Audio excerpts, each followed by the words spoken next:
ನಮಸ್ಕಾರ ಸ್ನೇಹಿತರೆ, ಸಾಧನಾ ಸ್ಕೂಲ್ ಶಿಕಾರಿಪುರ ವತಿಯಿಂದ ಆತ್ಮೀಯರೇ, ನಾನು ಎನ್ ಕರಿಬಸಪ್ಪ.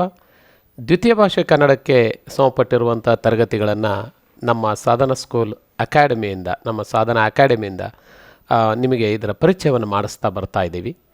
ಈಗಾಗಲೇ ದ್ವಿತೀಯ ಭಾಷೆ ತಿಳಿಗನ್ನಡಕ್ಕೆ ಸಮಪಟ್ಟಿರುವಂಥ 10ನೇ ತರಗತಿಯ 2ನೇ ಪಾಠ, 1ನೇ ಪಾಠವನ್ನು ಒಣಮರದ ಗಿಳಿ ಅನ್ನುವಂಥ ಒಂದು ಬಹಳ ವಿಶೇಷವಾದಂಥ ಆರ್ ಮಿತ್ರರವರ ಒಂದು ಸಣ್ಣ ಕಥೆಯ ಒಂದು ವಿಶೇಷವಾದಂಥ ಪಾಠವನ್ನು ನಾವು ಆಸ್ವಾದಿಸಿದ್ದೀವಿ. ಉತ್ತಮವಾದಂಥ ಪ್ರತಿಕ್ರಿಯೆ ನಿಮ್ಮಿಂದ ನಮಗೆ ಲಭ್ಯ ಆಗಿದೆ. ಅದರ ಒಂದು ಪ್ರೇರಣೆ ಮೇಲೆ ನಾವು ಈಗ 2ನೇ ಪಾಠ ಹಸಿ, ಮಸಿ ಮತ್ತು ಕೃಷಿ, ಬಹಳ ವಿಶೇಷವಾದಂಥ ಒಂದು ಪಾಠ. ಈ ಪಾಠದೊಂದಿಗೆ ನಿಮಗೆ ಮತ್ತೆ ಭೇಟಿ ಮಾಡ್ತಾ ಇದ್ದೇನೆ. ನಿಮಗೆಲ್ಲರಿಗೂ ಆತ್ಮೀಯವಾದಂಥ ಸ್ವಾಗತ. ನೀವು ಈವರೆಗೂ ನಮ್ಮ ಸಾಧನಾ ಸ್ಕೂಲ್ ಯೂಟ್ಯೂಬ್ ಚಾನಲನ್ನು ನೀವು ಸಬ್ಸ್ಕ್ರೈಬ್ ಮಾಡಿಲ್ಲ ಅಂದರೆ ದಯವಿಟ್ಟು ಸಬ್ಸ್ಕ್ರೈಬ್ ಮಾಡಿ. ನಮ್ಮ ಸಾಧನಾ ಸ್ಕೂಲ್ ವತಿಯಿಂದ ಏನೇನೆಲ್ಲ ವಿಶೇಷವಾದಂಥ ತರಗತಿಗಳು ಮೂಡಿ ಬರ್ತಾ ಇದ್ದಾವೆ, ಅವೆಲ್ಲವೂ ನಿಮ್ಮ ಜ್ಞಾನಕ್ಕೆ, ನಿಮ್ಮ ಕಲಿಕೆಗೆ ಬಹಳ ಪೂರಕವಾಗಿರುವಂಥ ಬೆಂಬಲವನ್ನು ನೀಡ್ತವೆ ಅನ್ನೋಂಥ ಆಶ್ವಾಸನೆಯೊಂದಿಗೆ ನೀವು ನಮ್ಮ ಒಟ್ಟಿಗೆ ಇರಿ. ನಮ್ಮ ಪ್ರಯತ್ನದ ಫಲ ಎಲ್ಲ ತಮಗೆ ಕೊಡೋದಕ್ಕೆ, ಉಣಬಡಿಸೋದಕ್ಕೆ ನಮ್ಮ ಟೀಮ್ ತಯಾರಿದೆ ಅನ್ನುವಂತಹ ಒಂದು ಭರವಸೆಯ ಮಾತನ್ನು ಹೇಳ್ತಾ ಈ ಪಾಠಕ್ಕೆ ಆತ್ಮೀಯವಾದಂಥ ಸ್ವಾಗತವನ್ನು ಕೋರ್ತಾ ಇದ್ದೇನೆ. ಆತ್ಮೀಯರೇ, ನಿಮಗೆಲ್ಲ ಈಗಾಗಲೇ ಟೆಕ್ಸ್ಟನ್ನು ನೋಡಿದ್ದೀರಿ. ಟೆಕ್ಸ್ಟ್ನಲ್ಲಿ ಈಗ ಈವರೆಗೂ ನಾವು ನೋಡಿದಂತೆ ತಿಳಿಗನ್ನಡ ಏನು 10ನೇ ತರಗತಿಯ ದ್ವಿತೀಯ ಭಾಷೆ ಇದೆ, ದ್ವಿತೀಯ ಭಾಷೆ ಬಹಳ ವಿಶಿಷ್ಟವಾದಂಥ ಪಠ್ಯವನ್ನು ಒಳಗೊಂಡಿದೆ ಅನ್ನುವಂಥ ವಿಷಯವನ್ನು ನಾನು ಮೊದಲನೇ ವಿಡಿಯೋದಲ್ಲಿ ನಿಮ್ಮ ಹತ್ರ ಚರ್ಚೆ ಮಾಡಿದ್ದೆ. ಒಂದೊಂದು ಪಾಠನೂ ಒಂದು ವಿಶಿಷ್ಟ, ಬಹಳ ಉಪಯುಕ್ತ. ನಮಗೆ ಭಾಷೆಯ ದೃಷ್ಟಿಯಿಂದ ಅಷ್ಟೇ ಅಲ್ಲ, ಜೀವನದ ಮೌಲ್ಯಗಳನ್ನು ಅಳವಡಿಸ್ಕೊಳೋ ರೀತಿಯಿಂದ ಹಿಡಿದು, ಭಾಷೆಯನ್ನು ಚೆನ್ನಾಗಿ ಅರ್ಥ ಮಾಡ್ಕೊಳೋ ರೀತಿಯಿಂದ ಹಿಡಿದು, ನಾವು ಬಹಳ ಮುಖ್ಯವಾಗಿ ಭಾಷಾ ಕೌಶಲಗಳನ್ನು ಪಡೆಯೋದ್ರಿಂದ ಹಿಡಿದು ಬಹಳ ವಿಶೇಷವಾದಂಥ ಪಾಠಗಳನ್ನು ಅಳವಡಿಸಿದ್ದಾರೆ. ಹಾಗಾಗಿ ಇದನ್ನು ನಿಮ್ಮದಾಗಿಸ್ಕೋಬೇಕು ಅನ್ನೋದಾದರೆ ನಮ್ಮ ಏನು ಈ ತರಗತಿಗಳು ಮೂಡಿ ಬರ್ತಾ ಇದ್ದಾವೆ, ಸಾಧನಾ ಸ್ಕೂಲ್ನಿಂದ ಕನ್ನಡ ಪಾಠಗಳು ಏನು ಮೂಡಿ ಬರ್ತಿದ್ದಾವೆ, ಎಲ್ಲ ಪಾಠಗಳನ್ನು, ಪೂರ್ಣ ಪಾಠಗಳನ್ನು ನೀವು ವೀಕ್ಷಣೆ ಮಾಡಬೇಕು. ಅದರಲ್ಲಿನ ಎಲ್ಲ ಅಂಶಗಳು ನಿಮ್ಮದಾಗಿಸ್ಕೋಬೇಕು ಅನ್ನೋದು ಆಶಯ ನಮ್ಮದು. ಹಾಗಾಗಿ ಯಾವುದೇ ರೀತಿಯ ಸ್ಕಿಪ್ ಆಗದೆ, ಜಂಪ್ ಮಾಡದೆ ಪೂರ್ಣವಾಗಿ ಗಮನಿಸಿ. ಒಂದೊಂದು ವಿಷಯನೂ ಬಹಳ ಮುಖ್ಯ. ಹಾಗಾಗಿ ನಿಮಗೆ ಅದೆಲ್ಲದೂ ನಿಮ್ಮದಾಗಲಿ ಅನ್ನೋ ಒಂದು ಆಸೆ ನಮ್ಮದು.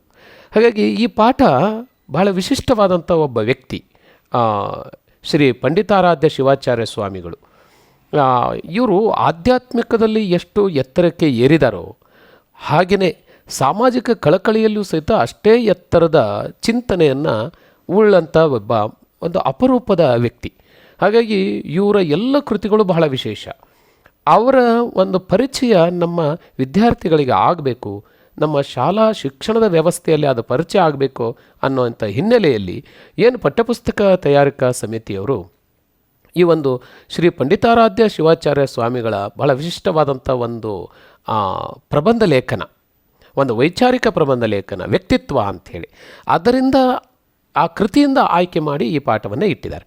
ಹಾಗಾಗಿ ಖಂಡಿತವಾಗಿ ಇದು ನಿಮಗೆ ಒಂದು ಹೊಸ ಅನುಭವವನ್ನು, ಹೊಸ ಜ್ಞಾನವನ್ನು, ಹೊಸ ಚಿಂತನೆಯನ್ನು ಹಚ್ಚೋದಕ್ಕೆ ಖಂಡಿತ ಸಫಲ ಆಗುತ್ತೆ ಅಂತ ನಾನು ಭಾವಿಸ್ತಾ, ಈ ತರಗತಿಗೆ ಹಸಿ ಮಸಿ ಕೃಷಿ ಅನ್ನುವಂಥ ವಿಶಿಷ್ಟವಾದಂಥ ಈ ಗದ್ಯಕ್ಕೆ ನಿಮ್ಮನ್ನು ಆತ್ಮೀಯವಾಗಿ ನಾನು ಸ್ವಾಗತಿಸ್ಕೊತಾ ಇದ್ದೇನೆ.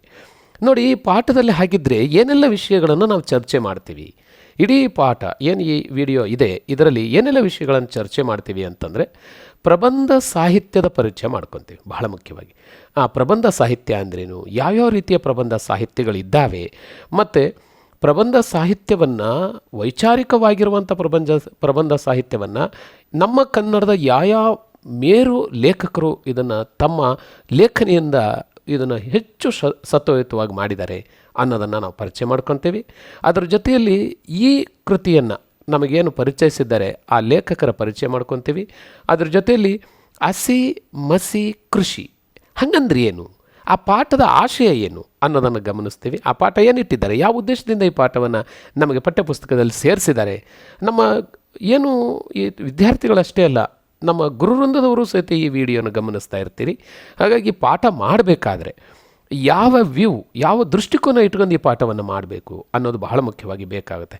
ಹಾಗಾಗಿ ಈ ಪಾಠದ ಆಶಯ ಏನಿದೆ ಅನ್ನೋದನ್ನು ನಾವು ಇಟ್ಟುಕೊಂಡ್ರೆ ಈ ಲೇಖಕರು ಯಾವ ಆಶಯದೊಂದಿಗೆ ಈ ಪಾಠವನ್ನು ಬರೆದಿದ್ದಾರೆ ಅನ್ನೋದನ್ನು ನಾವು ಮನನ ಮಾಡಿಕೊಂಡ್ರೆ ಈ ಪಾಠವನ್ನು ತರಗತಿಯಲ್ಲಿ ಅಷ್ಟೇ ಪರಿಣಾಮಕಾರಿಯಾಗಿ ಇದನ್ನು ಪರಿಚಯಿಸೋದಕ್ಕೆ ಅಳವಡಿಸೋದಕ್ಕೆ ಸಾಧ್ಯತೆ ಇದೆ. ಹಾಗಾಗಿ ಈ ಪಾಠದ ಆಶಯದ ಮೇಲೆ ಒಂದಿಷ್ಟು ಚರ್ಚೆ ಮಾಡೋಣ. ಮತ್ತು ಈ ಪಾಠವನ್ನು ಅರ್ಥ ಮಾಡ್ಕೊಳೋದಕ್ಕೆ ಈ ಪಾಠದಲ್ಲಿ ಬಳಕೆ ಆಗಿರುವಂಥ ಪದಗಳಿದ್ದಾವಲ್ಲ, ಆ ಪದಗಳು ಸಹಿತ ನಾವು ಅರ್ಥ ಮಾಡ್ಕೋಬೇಕಾಗತ್ತೆ. ಇವನ್ನು ನಾನು ಹೊಸ ಪದಗಳು ಅಂತ ಅಂದ್ಕೊಂಡು ಆ ಟೈಟ್ಲ್ ಅಡಿಯಲ್ಲಿ ನಿಮಗೆ ಹೊಸ ಪದಗಳ ಪರಿಚಯ ಅಂತ ನಿಮಗೆ ಮಾಡಿಸ್ತಾ ಇದ್ದೇನೆ. ಅದರ ಜೊತೆಯಲ್ಲಿ ಇನ್ನೊಂದು ಬಹಳ ಮುಖ್ಯವಾದಂಥ ಅಂಶ ಏನು ಅಂತಂದರೆ ಹಸಿ ಮಸಿ ಕೃಷಿ. ಹಂಗಂದ್ರೆ ಏನು? ಹಸಿ ಅಂದ್ರೇನು, ಮಸಿ ಅಂದ್ರೇನು, ಕೃಷಿ ಅಂದ್ರೇನು ಅನ್ನುವಂಥದ್ದು. ಮತ್ತು ಈ ಪಾಠ ಅರ್ಥ ಮಾಡ್ಕೊಳೋದಕ್ಕೆ ಯಾವೆಲ್ಲ ಅಂಶಗಳನ್ನು ಇಲ್ಲಿ ಹೈಲೈಟಾಗಿ ಗಮನಿಸಬೇಕು, ಅಂದರೆ ಮುಖ್ಯಾಂಶವಾಗಿ ಗಮನಿಸಬೇಕು ಪಾಠದಲ್ಲಿ. ಹಾಗಾಗಿ ಇದು ಪಾಠ ಓದು ಮತ್ತು ಗ್ರಹಿಕೆ ಕೌಶಲ ಅಂತ ಹೇಳಿ ಒಂದು ಟೈಟ್ಲ್ ಅಡಿಯಲ್ಲಿ, ಅಂದರೆ ಅರ್ಥಗ್ರಹಿಕೆಯ ಕೌಶಲ ಅನ್ನೋಂಥ ಟೈಟ್ಲ್ ಅಡಿಯಲ್ಲಿ ನಿಮ್ಮ ಹತ್ರ ಈ ವಿಷಯಗಳನ್ನು ಚರ್ಚೆ ಮಾಡಿ ಪಾಠವನ್ನು ಓದ್ತಾ ಅದನ್ನು ಹೇಗೆ ಅರ್ಥೈಸ್ಕೋಬೇಕು, ಯಾವುದಕ್ಕೆ ಹೆಚ್ಚು ಒತ್ತು ಕೊಡಬೇಕು ಅನ್ನೋದನ್ನು ಗಮನಿಸೋಣ. ಅದರ ಜೊತೆಯಲ್ಲಿ ಪರೀಕ್ಷಾ ದೃಷ್ಟಿಯಿಂದ ನೋಡೋದಾದರೆ ನಮ್ಮ ವಿದ್ಯಾರ್ಥಿಗಳಿಗೆ ಪರೀಕ್ಷಾ ದೃಷ್ಟಿಯಿಂದ ಇದರಲ್ಲಿ ಕೇಳಿರುವಂಥ ಪಾಠಗಳೇನಿದ್ದಾವೆ, ಏನು ಪ್ರಶ್ನೆಗಳಿದ್ದಾವೆ, ಆ ಪ್ರಶ್ನೆಗಳನ್ನು ಹೇಗೆ ಅರ್ಥ ಮಾಡ್ಕೋಬೇಕು ಮತ್ತು ಆ ಪ್ರಶ್ನೆಗಳಿಗೆ ಪಠ್ಯ ಏನಿದೆ, ಪಾಠದ ಭಾಗ ಏನಿದೆ, ಆ ಭಾಗದಿಂದ ಹೇಗೆ ವಿಷಯವನ್ನು ತೆಗೆದು ಅದಕ್ಕೆ ಉತ್ತರಿಸಬೇಕು, ಎಷ್ಟು ಉತ್ತರಿಸಬೇಕು, ಹೇಗೆ ಉತ್ತರಿಸಬೇಕು ಅನ್ನೋದನ್ನು ನಾವು ಮನನ ಮಾಡ್ಕೊಳ್ಳೋಣ ಒಂದು ಮಾದರಿ ಉತ್ತರದೊಂದಿಗೆ. ಅದರ ಜೊತೆಯಲ್ಲಿ ಆ ಸಂದರ್ಭಗಳಿರ್ಬೋದು, ಅದೆಲ್ಲದೂ ಇಲ್ಲಿ ಗಮನಿಸ್ತೀವಿ. ಅದಾದ ನಂತರ ಇಲ್ಲಿ ಭಾಷಾಭ್ಯಾಸ ಅಂಥೇಳಿ ಕನ್ನಡ ಭಾಷೆ, ತಿಳಿಗನ್ನಡ ಅನ್ನುವಂಥ ಏನು ಸೆಕೆಂಡ್ ಲ್ಯಾಂಗ್ವೇಜ್ ಆಗಿ ನೋಡ್ತಾ ಇದ್ದೀವಿ, ದ್ವಿತೀಯ ಭಾಷೆಯಾಗಿ ನೋಡ್ತಿದ್ದೀವಿ, ಅಲ್ಲಿ ಕನ್ನಡ ಭಾಷೆಗೆ ಸಂಬಂಧಪಟ್ಟಿರುವಂತೆ ಭಾಷಾ ಚಟುವಟಿಕೆ, ಭಾಷಾ ಜ್ಞಾನದ ಅಳವಡಿಕೆ ಚಟುವಟಿಕೆಗಳಿದ್ದಾವೆ. ಹಾಗಾಗಿ ಇದನ್ನು ಭಾಷಾಭ್ಯಾಸ ಅಂತ ಕರಿತೀವಿ. ಈ ಭಾಷಾಭ್ಯಾಸದ ಚಟುವಟಿಕೆಗಳನ್ನು ಹೇಗೆ ಮಾಡಬೇಕು ಅನ್ನುವಂಥದ್ದು. ಮತ್ತು ಕನ್ನಡಕ್ಕೆ ನಾನು ಈಗಾಗಲೇ ಮೊದಲನೇ ವಿಡಿಯೋದಲ್ಲಿ ನಾನು ಹಂಚಿಕೊಂಡಂಗೆ ಕನ್ನಡ ಒಂದು ವಿಶಿಷ್ಟವಾದಂಥ ಒಂದು ಶಾಸ್ತ್ರೀಯವಾಗಿರುವಂಥ ಬಹಳ ಪ್ರಾಮಾಣಿಕೃತವಾಗಿರುವಂಥ ಒಂದು ಭಾಷೆ. ಈ ಭಾಷೆಗೆ ತನ್ನದೇ ಆದಂಥ ವ್ಯಾಕರಣವನ್ನು ರಚಿಸ್ಕೊಂಡಿದೆ. ಹಾಗಾಗಿ ವ್ಯಾಕರಣವನ್ನು ಸಹಿತ ನಾವು ಆಧಾರವಾಗಿ ಇಟ್ಟುಕೊಂಡು ಈ ಪಾಠದಲ್ಲಿ ಯಾವ ವಿಷಯದ ಮೇಲೆ ವ್ಯಾಕರಣಾಂಶವನ್ನು ಇಲ್ಲಿ ಚರ್ಚೆ ಮಾಡಿದ್ದಾರೆ ಆ ವಿಷಯವನ್ನು ಸಹಿತ ನಾನಿಲ್ಲಿ ಸೈದ್ಧಾಂತಿಕ ವ್ಯಾಕರಣಾಂಶ ಅನ್ನುವಂಥ ವಿಚಾರದಲ್ಲಿ ಚರ್ಚೆ ಮಾಡ್ತೀನಿ. ಅದರ ಜೊತೆಯಲ್ಲಿ ಒಂದಿಷ್ಟು ಚಟುವಟಿಕೆಗಳನ್ನು ಕೊಟ್ಟಿದ್ದಾರೆ. ಏನು ನಾನು ಹೇಳಿದಂತೆ CCEಗೆ ಸಂಬಂಧಪಟ್ಟ ಕಂಟಿನ್ಯೂಷನ್ ಕಾಂಪ್ರಿಹೆನ್ಸಿವ್ ವ್ಯಾಲ್ಯುವೇಷನ್ ಸಿಸ್ಟಮ್ನಲ್ಲಿ ನಾವು ಏನು ಈಗ ಇಟ್ಕೊಂಡಿದ್ದೀವಿ, ಇದರಲ್ಲಿ ಚಟುವಟಿಕೆಗಳು ಭಾಷೆಗೆ ಒಂದು ಆಲಿಸುವ ಚಟುವಟಿಕೆ ಇರ್ಬೋದು, ಮಾತನಾಡುವ ಚಟುವಟಿಕೆ ಇರ್ಬೋದು, ಅಥವಾ ಓದುವ ಚಟುವಟಿಕೆ ಇರ್ಬೋದು, ಅಥವಾ ಬರೆಯುವ ಚಟುವಟಿಕೆ ಇರ್ಬೋದು, ಅಥವಾ ಗ್ರಂಥಾವಲೋಕನ ಚಟುವಟಿಕೆ ಇರ್ಬೋದು. ಈ ಥರದ ಕೌಶಲವನ್ನು ಚಟುವಟಿಕೆ ಮೂಲಕ ಮಕ್ಕಳಿಗೆ ಮಾಡಿಸ್ಬೇಕಾಗತ್ತೆ. ಈ ಪಾಠದಲ್ಲಿ ನಮ್ಮ CCಗೆ ಸಂಬಂಧಪಟ್ಟಂಗೆ ಯಾವ ಚಟುವಟಿಕೆ ಮಾಡಿಸಬಹುದು ಅಂಥೇಳಿ ಒಂದು ಚಟುವಟಿಕೆಗಳನ್ನು ಕೊಟ್ಟಿದ್ದಾರೆ. ಒಂದು 3-4 ಚಟುವಟಿಕೆ ಕೊಟ್ಟಿದ್ದಾರೆ. ನಮ್ಮ ಮಕ್ಕಳಿಗೆ ನಮ್ಮ ತರಗತಿಗೆ ಸಾಧ್ಯ ಆಗೋದನ್ನು ನಾವು ಇದರಲ್ಲಿ ಸ್ವಲ್ಪ ಮಾಡೆಲ್ಲಿದು ಇದನ್ನು ಹೇಗೆ ಬಳಸ್ಕೋಬೋದು ಅಂತ ನೋಡೋಣ. ಇಷ್ಟೆಲ್ಲ ವಿಷಯಗಳು ಇಟ್ಟುಕೊಂಡು ಈ ಪಾಠವನ್ನು ಅಥವಾ ಈ ಒಂದು ವಿಷಯವನ್ನು ನಾನು ತಗೊಂಡಿದ್ದೀನಿ. ಹಾಗಾಗಿ ಇದು ನಿಮಗೆ ಖಂಡಿತವಾಗೂ ಇಷ್ಟ ಆಗುತ್ತೆ ಮತ್ತು ಇದು ಉಪಯೋಗ ಆಗುತ್ತೆ ಅನ್ನೋ ಭರವಸೆ ನಮಗೆ. ಹಾಗಾಗಿ ನೀವೆಲ್ಲರೂ ಇದಕ್ಕೆ ಬೆಂಬಲಿಸಿ, ಇದನ್ನು ಚೆನ್ನಾಗಿ ಗಮನಿಸಿ, ಇದರಲ್ಲಿರುವಂಥ ಉತ್ತಮ ಅಂಶಗಳನ್ನು ನಿಮ್ಮದಾಗಿಸ್ಕೊಳ್ಳಿ. ಏನಾದರೂ ಬದಲಾವಣೆಗಳಿದ್ದರೆ ಇನ್ನಷ್ಟು ನಿಮಗೆ ಹತ್ತಿರ ಆಗಬೇಕು ಅನಿಸೋದೆ ಆದರೆ ಖಂಡಿತವಾಗೂ ಉತ್ತಮವಾದಂಥ ಕಾಮೆಂಟನ್ನು ಕೊಡಿ. ನಾವು ಅದನ್ನು ಫುಲ್ಫಿಲ್ ಮಾಡಿ ಉತ್ತಮವಾದಂಥ ತರಗತಿಗಳನ್ನು ಮುಂದಿನ ದಿನಗಳಲ್ಲಿ ನಿಮಗೆ ಕೊಡುವಂಥ ಪ್ರಯತ್ನ ಮಾಡ್ತೀವಿ ನಮ್ಮ ತಂಡದ ವತಿಯಿಂದ. ಓಕೆ, ಈಗ ನಾನು ನಿಮಗೆ ಹೇಳಿದಂತೆ ಈ ಪಾಠದಲ್ಲಿ ಮೊದಲನೇ ಅಂಶ ಪ್ರಬಂಧ ಸಾಹಿತ್ಯದ ಪರಿಚಯ ಅಂತ. ಈ ಪ್ರಬಂಧವನ್ನು ನಮಗೆ ಈಗಾಗಲೇ ನಿಮಗೀಗ ಪರೀಕ್ಷೆಯಲ್ಲಿ ಕೇಳ್ತಾರೆ. ಒಂದು 5 ಅಂಕದ ಏನು ರಚನಾ ಕೌಶಲವನ್ನು ನಿಮಗೆ ಪರೀಕ್ಷಿಸೋದಕ್ಕೆ ಪರೀಕ್ಷಾ ದೃಷ್ಟಿಯಿಂದ ರಚನಾ ಕೌಶಲಕ್ಕೆ ಸಂಬಂಧಪಟ್ಟಂಗೆ ಇಲ್ಲಿ ಗಾದೆಗಳ ವಿಸ್ತರಣೆ ಇರ್ಬೋದು, ಮತ್ತು ಪ್ರಬಂಧಗಳ ರಚನೆ ಇರ್ಬೋದು, ಮತ್ತು ಪತ್ರ ರಚನೆ ಇರ್ಬೋದು. ನೋಡಿ, ಇವೆಲ್ಲ ಒಂದು ರಚನಾ ಕೌಶಲವನ್ನು ಭಾಷಾ ಬಳಕೆ ಮಾಡಿ ರಚನೆ ಮಾಡುವಂಥದ್ದು. ಈ ಕೌಶಲವನ್ನು ಬೆಳೆಸೋದಕ್ಕೆ ಈ ಪ್ರಬಂಧ ಪರಿಚಯ ಬಹಳ ಇಂಪಾರ್ಟೆಂಟ್. ಹಾಗಾಗಿ ಪ್ರಬಂಧ ಸಾಹಿತ್ಯ ಅಂದರೆ ಏನು, ಅದು ಹೇಗಿರುತ್ತೆ ಅನ್ನುವಂಥ ವಿಚಾರವನ್ನು ಒಂದು ಸ್ವಲ್ಪ ನೋಡೋದಾದರೆ ನಾವು, ಯಾಕೆ ಅದ್ರ ಜೊತೆಯಲ್ಲಿ ಒಂದು ಮಾದರಿ ಪಾಠ ಇದು ಪ್ರಬಂಧ. ಯಾವುದು ಈ ಹಸಿ ಮಸಿ ಕೃಷಿ ಅನ್ನುವಂಥ ಪಾಠ ಏನಿಟ್ಟಿದ್ದಾರೆ, ಇದು ಪ್ರಬಂಧ ಸಾಹಿತ್ಯ ಪ್ರಕಾರ. ಈಗಾಗಲೇ ಸಾಹಿತ್ಯ ಅಂದರೆ ಏನು ಅಂತ ಗೊತ್ತಾಗಿದೆ ನಮಗೆ ಅಲ್ವಾ. ಸಾಹಿತ್ಯ ಅಂದರೆ ಏನು, ನಮಗೆ ಒಬ್ಬ ವ್ಯಕ್ತಿ ಅಥವಾ ನಮ್ಮ ಆಲೋಚನೆಗಳನ್ನು, ಅನಿಸಿಕೆಗಳನ್ನು ಅಲ್ವಾ, ಚಿಂತನೆಗಳನ್ನು, ಅಭಿಪ್ರಾಯಗಳನ್ನು ಮತ್ತೊಬ್ಬರಿಗೆ ಆಕರ್ಷಣೆ ಆಗುವಂತೆ ವ್ಯಕ್ತಪಡಿಸುವುದು. ಅದು ಮೌಖಿಕವಾದರೂ ಆಗಿರ್ಬೋದು, ಲಿಖಿತವಾದರೂ ಆಗಿರ್ಬೋದು. ಮೌಖಿಕವಾಗಿ ನಾವು ವ್ಯಕ್ತಪಡಿಸಿದರೆ ಅದು ಮೌಖಿಕ ಸಾಹಿತ್ಯ ಆಗುತ್ತೆ. ಅದು ಬಹಳ ಪ್ರಮುಖವಾಗಿ ಜನಪದ ಸಾಹಿತ್ಯ ಅಂತ ಕರಿತೀವಿ ನಾವು. ಹಾಗೆ ಇನ್ನೊಂದು ಲಿಖಿತವಾಗಿ ವ್ಯಕ್ತಪಡಿಸಿದರೆ ಅದನ್ನು ಶಿಷ್ಟ ಸಾಹಿತ್ಯ ಅಥವಾ ಇದನ್ನು ಏನು ಈಗ ನಾವು ಬಳಕೆ ಮಾಡ್ತಾ ಇದ್ದೀವಿ ಬರವಣಿಗೆ ಸಾಹಿತ್ಯ ಅಂತ ಹೇಳ್ತೀವಿ. ಇದು ತುಂಬ ಬೆಳೆದಿದೆ ಅಲ್ವಾ. ಈ ಬರವಣಿಗೆ ಸಾಹಿತ್ಯದಲ್ಲಿ ಪ್ರಬಂಧನೂ ಸಹಿತ ಬಹಳ ಪ್ರಮುಖವಾಗಿರುವಂಥ ಒಂದು ಪ್ರಕಾರ. ಈ ಪ್ರಬಂಧ ಸಾಹಿತ್ಯದಲ್ಲಿ ಏನಂಗಂದರೆ ಅಂತಂದರೆ ವ್ಯಕ್ತಿಯ ಆಲೋಚನೆಗಳನ್ನು, ಅಭಿಪ್ರಾಯಗಳನ್ನು ಒಂದು ಕ್ರಮಬದ್ಧ ರೀತಿಯಲ್ಲಿ ನಿರೂಪಿಸುವುದು. ಈಗ ಸುಮ್ಮನೆ ಹೆಂಗೆ ಅಲ್ಲೊಂದು ಸ್ವಲ್ಪ ಇಲ್ಲೊಂದು ಸ್ವಲ್ಪ ಹೇಳೋದಲ್ಲ. ಒಂದು ಪ್ರಬಂಧ ಅಂದರೆ ಹೇಗಿರುತ್ತೆ ಅಂದರೆ, ಒಂದು ಸಬ್ಜೆಕ್ಟ್, ಒಂದು ವಿಷಯ ತಗೊಂಡ್ರೆ ಅದನ್ನು ಭಾಳ ಕ್ರಮಬದ್ಧವಾಗಿ ಯಾವುದು ಆದ ನಂತರ ಯಾವುದು ಹೇಳಬೇಕು, ಮತ್ತು ಅದರ ಉಪಯೋಗ ಏನು, ಅದರ ಪರಿಣಾಮ ಏನು, ಅದರ ಕಾರಣಗಳೇನು, ಇದನ್ನೆಲ್ಲ ಇಲ್ಲಿ ಕ್ರಮಬದ್ಧವಾಗಿ ಆಲೋಚನೆಗೆ ಒಳಪಡಿಸುವಂಥದ್ದು. ಹಾಗಾಗಿ ಇಲ್ಲಿ ನಿರೂಪಿಸುವ ಏನು ಕ್ರಮಬದ್ಧ ರೀತಿಯಲ್ಲಿ ನಿರೂಪಿಸುವ ಒಂದು ಗದ್ಯ ಬರವಣಿಗೆಯನ್ನು ನಾವಿಲ್ಲಿ ಪ್ರಬಂಧ ಅಂತ ಕರಿತೀವಿ. ಇನ್ನೊಂದು ಸರಿ ಗಮನಿಸಿರಿ, ಪ್ರಬಂಧ ಅಂದ್ರೇನು, ವ್ಯಕ್ತಿಯ ಆಲೋಚನೆಗಳನ್ನು, ಅಭಿಪ್ರಾಯಗಳನ್ನು ಒಂದು ಕ್ರಮಬದ್ಧವಾದ ರೀತಿಯಲ್ಲಿ ನಿರೂಪಿಸುವ ಒಂದು ಗದ್ಯ ಬರವಣಿಗೆ, ಇದನ್ನು ನಾವು ಪ್ರಬಂಧ ಅಂತ ಕರಿತೀವಿ. ಪ್ರಬಂಧದಲ್ಲಿ ವಿಷಯದ ಏಕತೆ ಇರುತ್ತೆ, ಭಾಳ ಇಂಪಾರ್ಟೆಂಟ್ ಅಲ್ವಾ. ಈ ವಿಷಯ ಏನು ಹೇಳಕ್ಕೆ ಹೊರಟಿದ್ದೀವಿ ಅದೇ ಉದ್ದೇಶವನ್ನು ಈಡೇರಿಸುವಂಥ ವಿಷಯಗಳಿರ್ತವೆ. ಅದು ಬಿಟ್ಟು ವಿಷಯ ಬೇರೆ ಬೇರೆ ಆಗೋದಿಲ್ಲ, ಏನು ವಿಷಯ ಮತ್ತೊಂದು ವಿಷಯಕ್ಕೆ ಜಂಪ್ ಆಗೋದಿಲ್ಲ. ಹಾಗಾದರೆ ಅದು ಪ್ರಬಂಧ ಆಗೋದಿಲ್ಲ ಅಲ್ವಾ. ಹಾಗಾಗಿ ಪ್ರಬಂಧ ಅಂದ್ರೇನು, ಒಂದು ವಿಷಯದ ಏಕತೆ ಇರುತ್ತೆ ಮತ್ತು ಸಂಗ್ರಹ ಇರುತ್ತೆ. ಅದಕ್ಕೆ ಆ ವಿಷಯ ಏಕತೆ, ಒಂದು ವಿಷಯಕ್ಕೆ ಬೇಕಾಗಿರುವಂಥ ಬೇರೆ ಬೇರೆ ದೃಷ್ಟಿಕೋನದ ವಿಷಯಗಳನ್ನು ಸಂಗ್ರಹಿಸ್ತಾರೆ ಅದಕ್ಕೆ ಸಂಪಟ್ಟಂಗೆ. ಹಾಗಾಗಿ ಇದು ಸಂಗ್ರಹ ಆಗಿರುತ್ತೆ ಬಹಳ ಮುಖ್ಯವಾಗಿ. ಮತ್ತು ಕ್ರಮಬದ್ಧತೆಯ ಅಳವಡಿಕೆ ಆಗಿರುತ್ತೆ, ಭಾಳ ಇಂಪಾರ್ಟೆಂಟ್. ಕ್ರಮಬದ್ಧತೆಯ ಅಳವಡಿಕೆ ಮತ್ತು ಸರಳತೆ ಇರುತ್ತೆ, ತುಂಬ ಸರಳ ಇರುತ್ತೆ, ಯಾರಾದರೂ ಓದಿ ಅರ್ಥ ಮಾಡ್ಕೋಬೋದು ಆಗಿರುತ್ತೆ.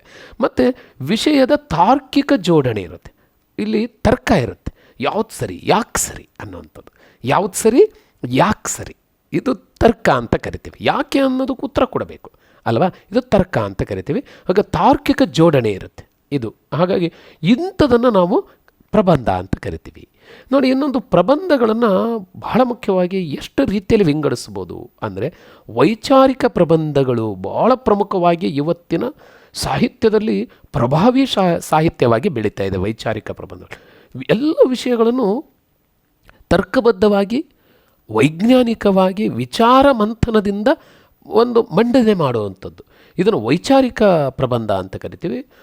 ತುಂಬ ಪಾಪ್ಯುಲರ್ ಆಗಿರುವಂಥದ್ದು ಮತ್ತು ಜನಜನಿತವಾಗಿರೋದು, ಎಲ್ಲರಿಗೂ ಇಷ್ಟ ಆಗುವಂಥದ್ದು ಇದು ಯಾವುದೋ ವೈಚಾರಿಕ ಪ್ರಬಂಧಗಳು.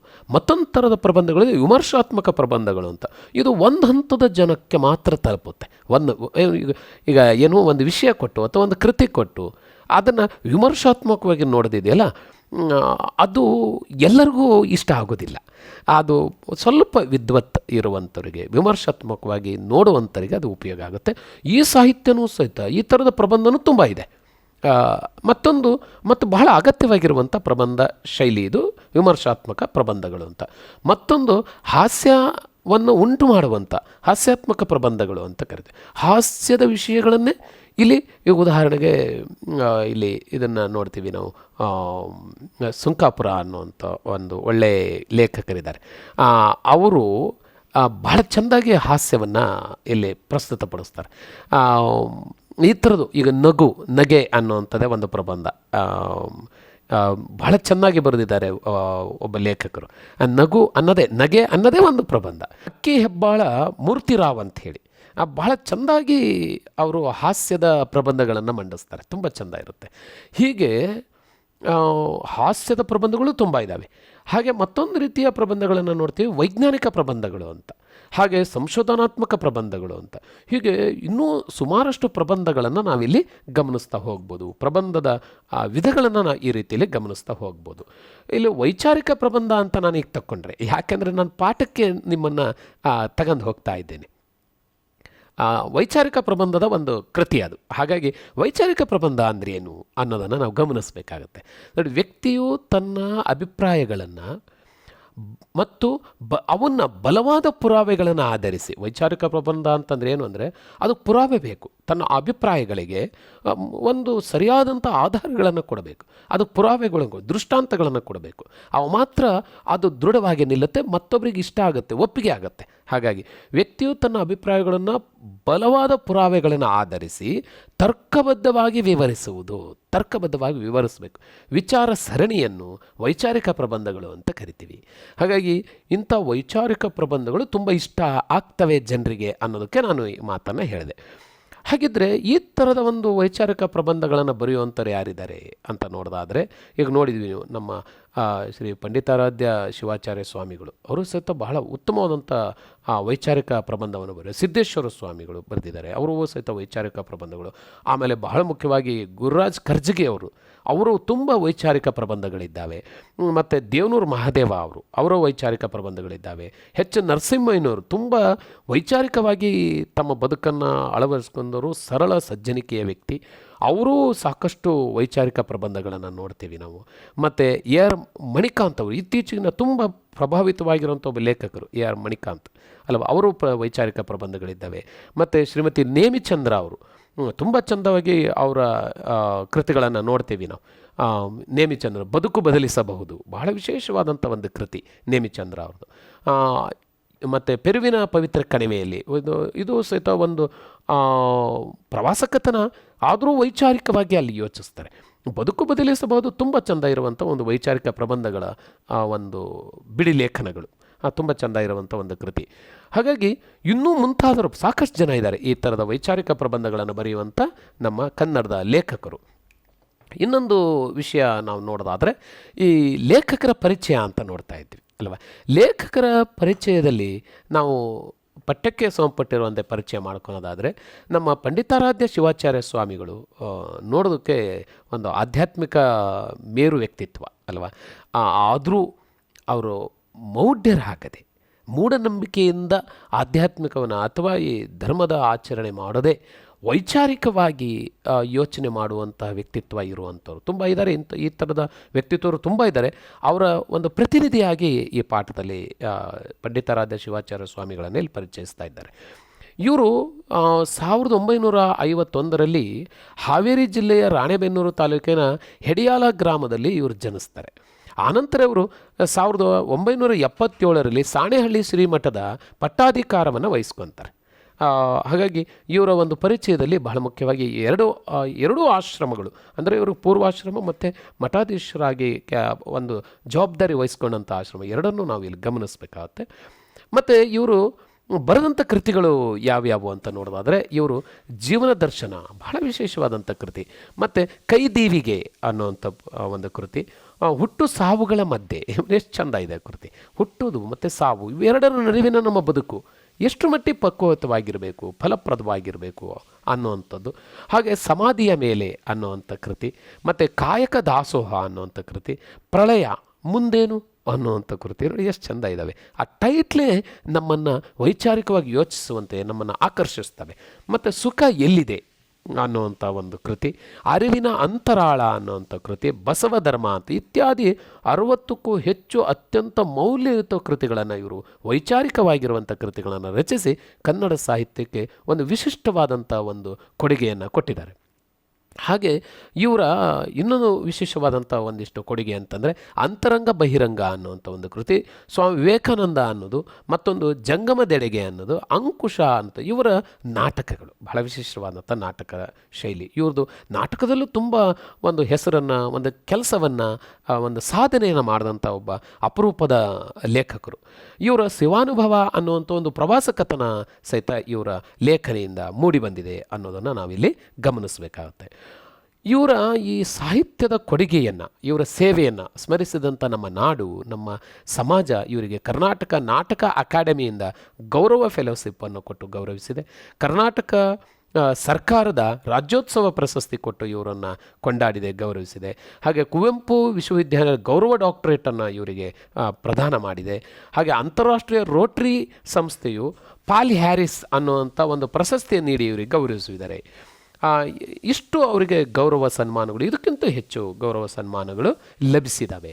ಹಾಗೆ ಇವರು ಪ್ರಸ್ತುತ ಹಸಿ ಮಸಿ ಕೃಷಿ ಅನ್ನುವಂಥ ಏನು ಈ ವೈಚಾರಿಕ ಲೇಖನ ಈ ಪಾಠ ಇದೆ, ಅವರ ವ್ಯಕ್ತಿತ್ವ ಅನ್ನುವಂಥ ವೈಚಾರಿಕ ಪ್ರಬಂಧ ಸಂಕಲನದಿಂದ ಅದು ಆರಿಸಲಾಗಿದೆ. ವ್ಯಕ್ತಿತ್ವ ತುಂಬ ಚೆಂದ ಇರುವಂಥ ಒಂದು ಕೃತಿ. ಇಷ್ಟು ಅವರ ಒಂದು ಪರಿಚಯ.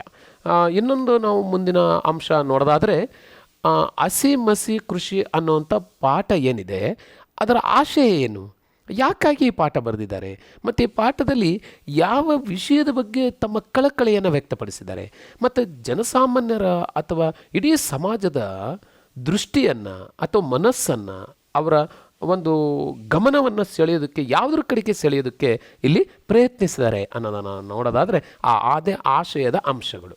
ಹಾಗಿದ್ರೆ ಇದರಲ್ಲಿ ಮುಖ್ಯವಾಗಿ ಯಾವ ದೃಷ್ಟಿಕೋನ ಬೇಕು ಅನ್ನೋದಾದರೆ ಹಸಿ ಮಸಿ ಕೃಷಿ ಈ ಪದಗಳ ಅರ್ಥ ನೋಡ್ಕೊಳ್ಳೋಣ, ಆನಂತರ ಅದಕ್ಕೆ ಆಶಯಕ್ಕೆ ಹೋಗೋಣ. ಹಸಿ ಅಂದರೆ ಖಡ್ಗ ಅಂತ. ಹಸಿ ಅಂದ್ರೇನು? ಖಡ್ಗ. ಇಲ್ಲಿ ಹಸಿ ಅನ್ನೋದಕ್ಕೆ ಇನ್ನೊಂದು ಅರ್ಥ ಇದೆ, ಆಯುಧ ಅಂತಂದು ಅರ್ಥ ಆಗುತ್ತೆ, ಮತ್ತು ಯುದ್ಧ ಅನ್ನೋದು ಅರ್ಥ ಆಗುತ್ತೆ. ಆದರೆ ಇಲ್ಲಿ ಈ ಪಾಠದಲ್ಲಿ ಬಳಸ್ಕೊಂಡಿರೋದು ಏನು ಅಂತಂದರೆ, ಇಲ್ಲಿ ಖಡ್ಗ ಅನ್ನೋ ಅರ್ಥ ಆಗಲಿ, ಯುದ್ಧ ಅನ್ನೋ ಅರ್ಥ ಆಗಲಿ, ಅಥವಾ ಆಯುಧ ಅನ್ನೋ ಅರ್ಥ ಆಗಲಿ ಅಲ್ಲ. ಆದರೆ ರಕ್ಷಣೆಯ ಹಿನ್ನೆಲೆಯಲ್ಲಿ, ಒಂದು ದೇಶದ ಒಂದು ಸಮಾಜದ ರಕ್ಷಣೆಯ ಹಿನ್ನೆಲೆಯಲ್ಲಿ ಸೈನಿಕರ ಪಾತ್ರ ಎಷ್ಟು, ಸೈನಿಕ ತನ್ನ ತನ್ನ ಏನು ಬಹಳ ಎಂಜಾಯ್ ಮಾಡಬೇಕಾಗಿರುವಂಥ ಮತ್ತು ತನ್ನ ಕರ್ತವ್ಯ ನಿರ್ವಹಿಸಬೇಕಾಗಿರುವಂಥ ಅವಕಾಶದಲ್ಲಿ ದೇಶದ ರಕ್ಷಣೆಗೆ ಮುಡಿಪಾಗಿರ್ತಾನಲ್ಲ, ಇದು ಅಂಥ ಒಂದು ತ್ಯಾಗದ ಒಂದು ಅವಕಾಶ ಅವನಿಗೆ ಲಭಿಸಿದೆಯಲ್ಲ, ಆ ತ್ಯಾಗದಿಂದ ನಾವು ನೆಮ್ಮದಿಯಿಂದ ಬದುಕ್ತಾ ಇದ್ದೇವಲ್ಲ. ಹಾಗಾಗಿ ಸೈನಿಕನನ್ನು ಇಲ್ಲಿ ಎಷ್ಟು ಮಟ್ಟಿಗೆ ನಾವು ಗೌರವಿಸಬೇಕು, ಹೇಗೆ ಅವನನ್ನು ಕೊಂಡಾಡಬೇಕು ಅನ್ನುವಂಥದ್ದು, ಮತ್ತು ಹೇಗೆ ಸೌಲಭ್ಯಗಳನ್ನು ಒದಗಿಸಬೇಕು ಅನ್ನುವಂಥದ್ದು, ಈ ಹಿನ್ನೆಲೆಯಲ್ಲಿ ಹಸಿ ಅನ್ನುವಂಥ ಪದವನ್ನು ಬಳಕೆ ಮಾಡಿದ್ದಾರೆ. ಈ ಪಾಠದಲ್ಲಿ ಮತ್ತೊಂದು ಪದ ಬಳಕೆ ಆಗುತ್ತೆ, ಮಸಿ ಅಂಥೇಳಿ. ಏನು ಮಸಿ ಅಂದರೆ? ಮಸಿ ಅಂತಂದರೆ ಇಲ್ಲಿ ಇಂಕ್ ಅನ್ನುವಂಥ ಇಂಗ್ಲೀಷ್ ಪದಕ್ಕೆ ಸರಿಯಾದಂಥ ಶಾಯಿ ಅನ್ನುವಂಥ ಪದಕ್ಕೂ ಬಳಕೆ ಮಾಡ್ಬೋದು. ಹಾಗೆ ಲೇಖನಿ ಅನ್ನುವಂಥ ಅರ್ಥಕ್ಕೂ ಬರುತ್ತೆ, ಮತ್ತು ಲೇಖನ ಅನ್ನುವಂಥ ಅರ್ಥಕ್ಕೂ ಬರುತ್ತೆ. ಆದರೆ ಲೇಖಕರು ಈ ಒಂದು ಪಾಠದಲ್ಲಿ ಲೇಖಕ ಅಂದರೆ ಸಾಹಿತಿ ಅನ್ನೋ ಅರ್ಥದಲ್ಲಿ ಈ ಪದವನ್ನು ಬಳಕೆ ಮಾಡಿ. ಮಸಿ ಅಂದ್ರೇನಿಲ್ಲಿ ಸಾಹಿತಿ. ಸಾಹಿತಿ ಅಂದ್ರೇನು? ಸಾಹಿತ್ಯ ರಚನೆ ಮಾಡುವಂಥವ್ರು ಅಂತ. ಇವತ್ತಿನ ಪ್ರಸ್ತುತ ಸಮಾಜದಲ್ಲಿ ಮತ್ತು ಇವತ್ತಿನ ಘಟನಾವಳಿಗಳಿಗೆ ಸಂಪಟ್ಟಂಗೆ ತಾನು ಹೇಗೆ ಪ್ರತಿಕ್ರಿಯಿಸಬೇಕು ಅನ್ನುವಂಥದ್ದು ಜವಾಬ್ದಾರಿಯುತವಾದಂಥ ಕೆಲಸ ಅಲ್ವಾ ಅದು. ಸಮಾಜದಲ್ಲಿ ಏನೆಲ್ಲ ಆಗುತ್ತೆ ಅನ್ನುವಂಥ ಕನ್ನಡಿ ಹಿಡಿಬೇಕಾಗಿರೋರು ಲೇಖಕರು, ಸಾಹಿತ್ಯ. ಹಾಗಾಗಿ ಸಾಹಿತ್ಯ ಇವತ್ತಿನ ಪ್ರಸ್ತುತ ಸಮಾಜದ ಏನು ಮನುಷ್ಯರ ಅಥವಾ ಜನರ ಮನೋಭೂಮಿಕೆಯ ಕೈಗನ್ನಡಿ ಆಗಬೇಕಲ್ಲ, ಆ ಥರದಲ್ಲಿ ಇಲ್ಲಿ ಆಶಯವನ್ನು ವ್ಯಕ್ತಪಡಿಸ್ತಾರೆ ಮಸಿ ಅನ್ನುವಂಥ ಒಂದು ಟೈಟ್ಲ್ ಅಡಿಯಲ್ಲಿ ಲೇಖಕರು. ಇನ್ನೊಂದು ಬಹಳ ವಿಶಿಷ್ಟವಾದಂಥ ಮತ್ತು ಬಹಳ ಅಗತ್ಯವಾಗಿರುವಂಥ ಮತ್ತೊಂದು ಪದವನ್ನು ಬಳಸ್ತಾರೆ, ಕೃಷಿ ಅಂಥೇಳಿ. ಏನು ಕೃಷಿ ಅಂದರೆ? ಕೃಷಿ ಅಂದರೆ ವ್ಯವಸಾಯ ಅಂತ ಅರ್ಥ ಆಗುತ್ತೆ, ಬೇಸಾಯ ಅಂತ ಅರ್ಥ ಆಗುತ್ತೆ. ಆದರೆ ಲೇಖಕರು ಇಲ್ಲಿ ಬಳಸಿರುವಂಥದ್ದೇನು ಕೃಷಿ ಅಂತಂದರೆ ರೈತ ಅಂತ ಅರ್ಥ, ವ್ಯವಸಾಯಗಾರ ಅಂತ ಅರ್ಥ, ಈ ಬೆಳೆಯನ್ನು ಬೆಳೆಯುವಂಥವನು ಅಂತ ಅರ್ಥ. ಹಾಗಾಗಿ ಇಲ್ಲಿ ಇಡೀ ನಮ್ಮ ದೇಶದ ಬೆನ್ನೆಲುಬಾಗಿ ಸಮಾಜದ ಒಂದು ರಕ್ಷಕ ಅಂದರೆ ಆಗಿ ಸೈನಿಕನಾಗಿದ್ದರೆ ರಕ್ಷಕನಿಗೂ ಮತ್ತು ಉತ್ಪಾದಕನಿಗೂ ನಮಗೆ ಅನ್ನವನ್ನು ಉಣಬಡಿಸಿ ಅನ್ನದವನ್ನು ಕೊಟ್ಟು ನಮ್ಮ ಜೀವವನ್ನು ಬದುಕಿಸಿದಾರಲ್ಲ ರೈತರು. ಅವ್ರ ರೈತರು ಇಲ್ಲದೇ ಇದ್ದಿದ್ದರೆ, ಅವರು ಜಮೀನಿನಲ್ಲಿ ವ್ಯವಸಾಯ ಮಾಡದೇ ಇದ್ದಿದ್ದರೆ, ಅವರ ಬೆಳೆಗಳನ್ನು ಏನೇ ಕಷ್ಟ, ಪ್ರಕೃತಿ ಏನೇ ತೊಂದರೆ ಕೊಡಲಿ, ಅತಿವೃಷ್ಟಿ ಆಗಲಿ ಅನಾವೃಷ್ಟಿ ಆಗಲಿ ಅಲ್ವಾ, ಏನೇ ಆದರೂ ಸಹಿತ ತಾವು ಕಷ್ಟಪಟ್ಟು ಬೆಳೆದು ಸಮಾಜಕ್ಕೆ ನೀಡ್ತಾ ಇದ್ದಾರಲ್ಲ ಅನ್ನ, ಇವರು ನಾವು ಕೊಂಡಾಡ್ತಾ ಇದ್ದಾರೆ. ಈ ಎರಡೂ ವ್ಯಕ್ತಿಗಳನ್ನು, ಒಬ್ಬ ರಕ್ಷಕ, ಇನ್ನೊಬ್ಬ ನಮಗೆ ಊಟವನ್ನು ಕೊಡುವಂಥವ್ರು, ಈ ಎರಡೂ ವ್ಯಕ್ತಿಗಳಿಗೂ ಬೇಕಾಗಿರುವಂಥ ಬೆಂಬಲವನ್ನು, ಸ್ಥೈರ್ಯವನ್ನು ಅಲ್ವಾ, ಒಂದು ಕೊಂಡಾಡಿಕೆ ಅನ್ನುವಂಥ ಅಂಶವನ್ನು ಕೊಡುವಂಥದ್ದೇ ಸಾಹಿತಿಗಳು. ಈ ಮೂರು ವ್ಯಕ್ತಿಗಳು ಎಲ್ಲಿ ಸರಿಯಾಗಿರ್ತಾರೆ ಅಲ್ವಾ, ಎಲ್ಲಿ ಸದೃಢವಾಗಿರ್ತಾರೆ ಮತ್ತು ಇವರು ಯಾವಾಗ ಒಬ್ರಿಗೊಬ್ಬರು ಪೂರಕವಾಗಿರ್ತಾರೆ, ಆವಾಗ ಆ ಸಮಾಜ ಅಭಿವೃದ್ಧಿ ಆಗೋದಕ್ಕೆ, ಆ ಮೂಲಕ ಆ ದೇಶ ಅಭಿವೃದ್ಧಿ ಆಗೋದಕ್ಕೆ ಸಾಧ್ಯ. ಅದಕ್ಕೆ ನಮ್ಮ ಮಾಜಿ ಪ್ರಧಾನಿಯವರು ಹೇಳ್ತಾ ಇದ್ರು, ಪುಟ್ಟ ವ್ಯಕ್ತಿತ್ವ ಅಲ್ವಾ, ಪುಟ್ಟ ನಿಲುವು ಅಲ್ವಾ, ಅಂದರೆ ಗಾತ್ರ ಚಿಕ್ಕದು ಆದರೆ ಅತ್ಯಂತ ಎತ್ತರದ ಒಂದು ನಿಲುವು, ಏನು ವ್ಯಕ್ತಿತ್ವ ಅಲ್ವಾ, ದೃಢ ನಿರ್ಧಾರ, ಆ ಥರದ ಒಬ್ಬ ಪ್ರಧಾನಿ ಯಾರು? ನಮ್ಮ ಲಾಲ್ ಬಹದ್ದೂರ್ ಶಾಸ್ತ್ರಿಯವರು. ಅವ್ರು ಹೇಳ್ತಾರೆ ಜೈ ಜವಾನ್ ಜೈ ಕಿಸಾನ್ ಅಂತ ಅಲ್ವಾ. ಆ ಒಬ್ಬ ಶ್ರೇಷ್ಠ ಸಾಹಿತಿ ಮಾಡಬೇಕಾಗಿರೋ ಕೆಲಸ ನಮ್ಮ ಪ್ರಧಾನಿಯವರು ಮಾಡಿದರು ಅಲ್ವಾ, ನಮ್ಮ ಮಾಜಿ ಪ್ರಧಾನಿಯವರು. ಜೈ ಜವಾನ್ ಜೈ ಕಿಸಾನ್ ಅಂದರೆ ನಮ್ಮ ಸೈನಿಕರಿಗೆ ಜಯವಾಗಬೇಕು, ಅವರು ಸದೃಢ ಆಗಬೇಕು. ನಮ್ಮ ರೈತರು ಜಯವಾಗಬೇಕು, ಅವರು ಸದೃಢರಾಗಬೇಕು ಅಂತ. ಈ ಥರದ ಈ ಎರಡೂ ಜನರಿಗೂ ಈ ಥರದ ಬೆಂಬಲವನ್ನು ಕೊಡಬೇಕಾಗಿರೋ ಸಾಹಿತಿಗಳು, ಸದೃಢವಾದಂಥ ಅತ್ಯಂತ ಸಮರ್ಥರಾಗಿರುವಂಥ ಸಾಹಿತಿಗಳು ಅಗತ್ಯ ಇದೆ ಸಮಾಜಕ್ಕೆ.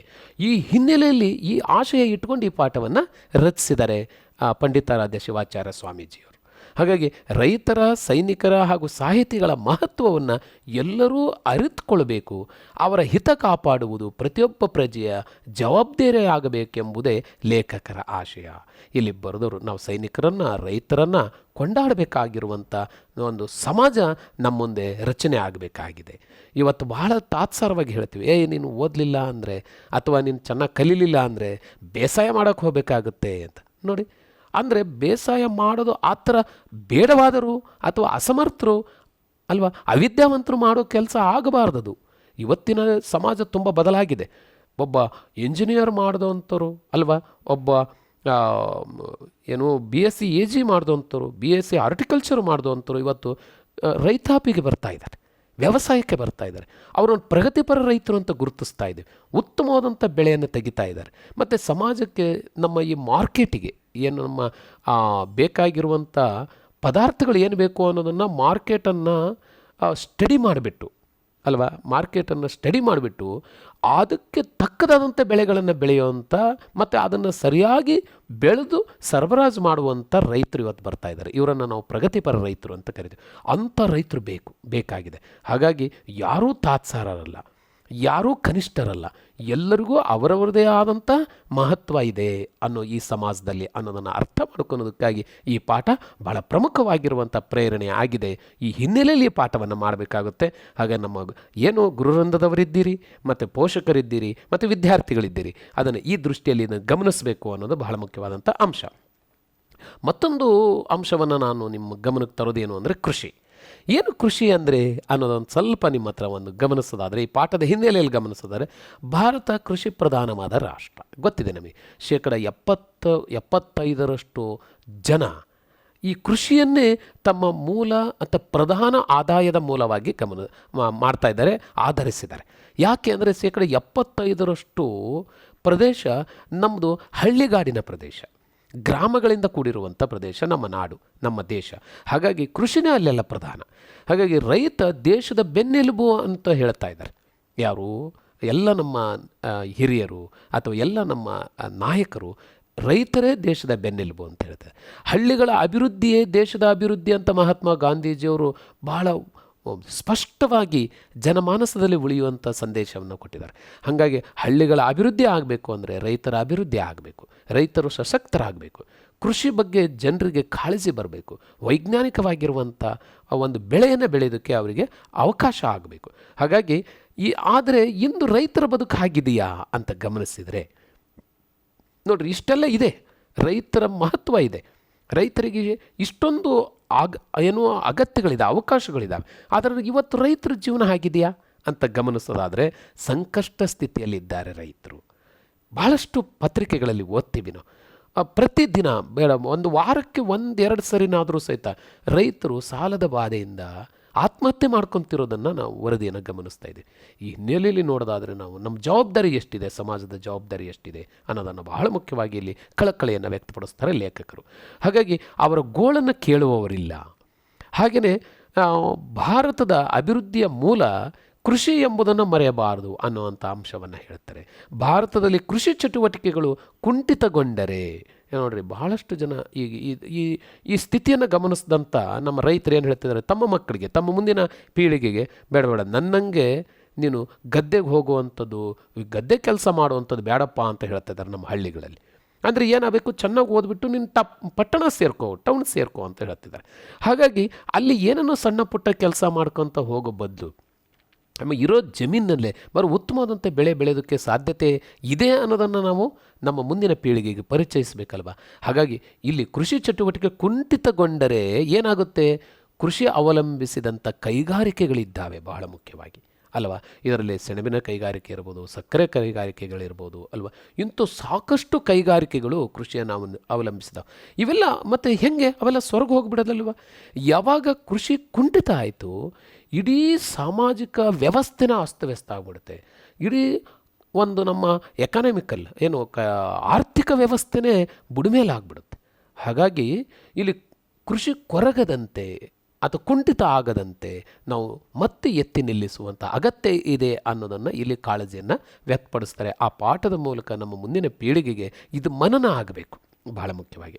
ಹಾಗೆ ಎಂಬುದನ್ನು ನಾವು ಅರ್ಥ ಮಾಡ್ಕೋಬೇಕು ಅನ್ನುವಂಥ ಕಾಳಜಿ ಈ ಪಾಠದಲ್ಲಿ ನಾವು ನೋಡ್ತೀವಿ. ಹಾಗಾಗಿ ಕೃಷಿ ಎಷ್ಟು ಅಗತ್ಯ ಮತ್ತು ಇವತ್ತು ಏನಾಗಿದೆ ಮತ್ತು ಮುಂದೆ ಏನು ಆಗಬೇಕಾಗಿದೆ, ಈ 3 ಹಂತದ ವಿಶ್ಲೇಷಣೆಯನ್ನು ಈ ವೈಚಾರಿಕ ಲೇಖನ ನಮಗೆ ಪರಿಚಯಿಸುತ್ತೆ. ಮತ್ತೊಂದು ವಿಷಯವನ್ನು ನಾನು ನಿಮ್ಮ ಹತ್ರ ಚರ್ಚೆ ಮಾಡ್ತಾ ಇದ್ದೆ, ಯಾವುದು ಸೈನಿಕರು ಅಂಥೇಳಿ. ಸೈನಿಕರು ಅಷ್ಟೇ ದೇಶದ ಸಂರಕ್ಷಣೆಯಲ್ಲಿ ಸೈನಿಕರ ಪಾತ್ರ ಹಿರಿದು ಅನ್ನೋದು ನಮಗೆ ಗೊತ್ತು ಅಲ್ವಾ. ವೈರಿಗಳ ದಾಳಿಗೆ ಧೃತಿಗೆಡದೆ, ಧೈರ್ಯ ಅಂದರೆ ಧೈರ್ಯ ಅಂತ. ಈಗೇನು ಹೋಗಿ ಅವ್ನು ರೆಡಿಯಾಗಿ ಹೋಗಿ ಬಂದು ಕಿಡ್ಕೊಂಡು ಕಾವಲಿಗೆ ನಿಂತ ಅಂದರೆ ಯಾವ ಕ್ಷಣದಲ್ಲೂ ವೈರಿಗಳು ನಮ್ಮನ್ನು ಅಟ್ಯಾಕ್ ಮಾಡ್ತಾರೋ ಗೊತ್ತಿಲ್ಲ, ಅವನನ್ನು ಅಟ್ಯಾಕ್ ಮಾಡ್ತಾರೋ ಗೊತ್ತಿಲ್ಲ. ಎಷ್ಟೋ ಸರಿ ನಮ್ಮ ದೇಶದ ಒಳಗಿನ ಭಯೋತ್ಪಾದಕರೇ ಅವರನ್ನು ಕೊಲ್ಲುವಂಥ, ನಮ್ಮ ಸೈನಿಕರನ್ನೇ ಕೊಲ್ಲುವಂಥ ದುಷ್ಕೃತ್ಯಗಳನ್ನು ಮಾಡ್ತಾಯಿದ್ದಾರೆ. ಇದೆಲ್ಲ ನಾವು ಬಹಳ ಮುಖ್ಯವಾಗಿ ಗಮನಿಸಬೇಕು, ಅದನ್ನು ಖಂಡಿಸಬೇಕು ಅಲ್ವಾ. ಅಂಥ ಧೃತಿಗಡದೆ ಹಗಲು ರಾತ್ರಿ ಗಡಿ ಕಾಯ್ತಾ ಇರುವಂಥ ಯೋಧರು ಅಪಾರ ಅಭಿಮಾನವಿರಬೇಕು ನಮಗೆ. ಅವ್ರ ಬಗ್ಗೆ ನಮಗೆ ಅಪಾರವಾದಂಥ ಅಭಿಮಾನ, ಗೌರವ, ಹೆಮ್ಮೆ ಇರಬೇಕಾಗತ್ತೆ ನಮಗೆ.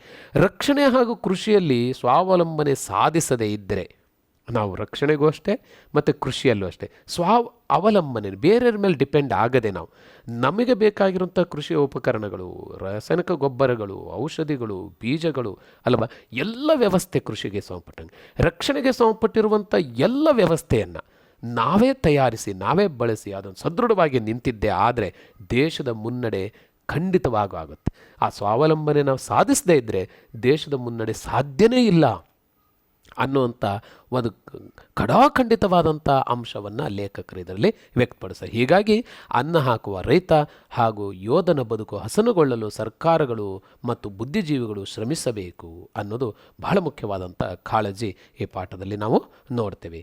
ಮತ್ತೊಂದು ಸಾಹಿತಿಗಳು ಅಂತ ಹೇಳಿದೆ ನಾನು. ಸಾಹಿತ್ಯಗಳು ಸಾಹಿತ್ಯ ರಚನೆಯ ಮೂಲಕ ಯೋಧ ಹಾಗೂ ರೈತರಿಗೆ ಆತ್ಮಬಲವನ್ನು ತುಂಬಬೇಕು ಬಹಳ ಮುಖ್ಯವಾಗಿ. ಮತ್ತು ಎಲ್ಲೋ ಸೋತು ಬಿಡ್ತಾರೆ, ಅಯ್ಯೋ ಏನೋ ನಷ್ಟ ಆಯಿತು ಅಂತಾರೆ. ಆವಾಗ ಅಂಥವರಿಗೆ ನೋಡಿ, ಕುವೆಂಪುರವರು ಎಂಥ ಒಳ್ಳೆ ರೈತ ಗೀತೆಯನ್ನು ಕಟ್ಟಿದ್ದಾರೆ ಅಲ್ವಾ. ಏನೇನು ನಡೀಲಿ ಅವನು ಬಿತ್ತು ಉಳುವುದನ್ನು ಬಿಡೋದೇ ಇಲ್ಲ ಅಲ್ವಾ. ಆ ರೈತ ಅವನ ಮೇಲೇ, ಅವನ ನೇಗಿಲ ಮೇಲೇ ಧರ್ಮ ನಿಂತಿದೆ, ರಕ್ಷಣೆ ನಿಂತಿದೆ ಅಂತ ಹೇಳ್ತಾರೆ. ಅಂದರೆ ಆ ಥರದ ಒಂದು ಸಾಹಿತ್ಯ ರಚನೆ ಆಗಬೇಕಾಗಿದೆ. ಆ ಥರದ ಪ್ರೇರಣೆ ಒಂದು ರೈತ ಯೋಗಿಯ ಏನು ಒಂದು ಗೀತೆ ಇದೆ, ರೈತ ಗೀತೆ ಇದೆ, ಆ ಹಾಡೇ ಸಾಕು ನಮ್ಮ ರೈತರಿಗೆ ಹೊಸ ಹುಮ್ಮಸ್ಸನ್ನು ಕೊಡೋದಕ್ಕೆ. ಇಂಥ ಸಾಕಷ್ಟು ನಮ್ಮ ಲೇಖಕರು, ಕವಿಗಳು ಪದ್ಯಗಳನ್ನು ರಚನೆ ಮಾಡಿ ಕೊಡಬೇಕು. ಆ ಸಾಹಿತ್ಯ ಜವಾಬ್ದಾರಿ ಅದು ಆಗಿರಬೇಕು ಅನ್ನೋದು. ಹಾಗೆ ನಮ್ಮ ಯೋಧರಿಗೂ ಅಷ್ಟೇ ಅಲ್ವಾ, ಅವ್ರಿಗೂ ಸಹಿತ ಆ ಥರದ ಬೆಂಬಲದ ಮಾತುಗಳನ್ನು ಆಡಬೇಕು ಅನ್ನೋದು ಸಾಹಿತ್ಯದ ಮೂಲಕ. ದೇಶದ ರಕ್ಷಣೆ ಹಾಗೂ ಅಭಿವೃದ್ಧಿಯು ಯೋಧ ಮತ್ತು ರೈತ ಮತ್ತು ಸಾಹಿತಿಗಳು ಈ 3ರಲ್ಲಿ ಇದೆ ಎಂಬುದು ಈ ಲೇಖನದಲ್ಲಿ ಲೇಖಕರು ಬಿಂಬಿಸುವಂಥ ಪ್ರಯತ್ನವನ್ನು ಮಾಡಿದ್ದಾರೆ. ಇಷ್ಟು ಹಿನ್ನೆಲೆಯ ಆಶಯವನ್ನು ಇಟ್ಟುಕೊಂಡು ಈ ಪಾಠವನ್ನು ನಿಮಗೆ ಪರಿಚಯಿಸ್ತಾ ಇದ್ದಾರೆ.